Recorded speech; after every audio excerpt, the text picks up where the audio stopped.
ProStory is a professional spatial studio. It integrates interaction design, animation, and spatial anchoring capabilities. With event-driven control, you can precisely manage every interaction. Use the visual timeline to craft complex animations, and leverage advanced anchoring features to place content precisely within the real world. All of this works without any coding, letting you create smooth and expressive spatial stories.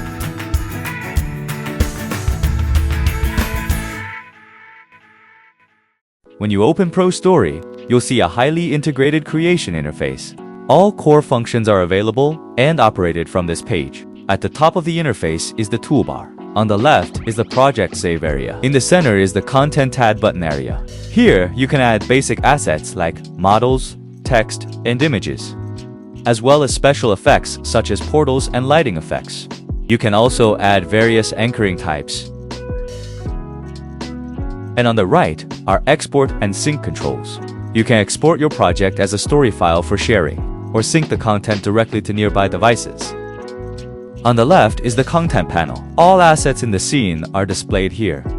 You can rename and manage your content from this panel. The central area is the preview window. Hold and drag the mouse to view how content is positioned in space from different angles. The lower left button instantly resets the view.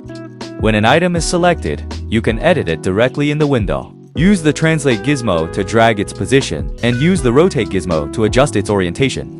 The upper right viewport controls let you click X, Y, or Z to switch views. On the right is the Properties panel. When you select an asset, editable property options appear here. The bottom area is split into two parts, the Event panel and the Timeline panel. The event system is a core capability of ProStory. On the left, you can add trigger events.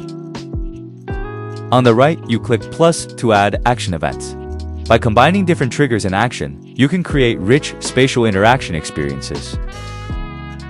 The timeline is used for creating animations. You can add multiple tracks on the left and place content onto the timeline for editing.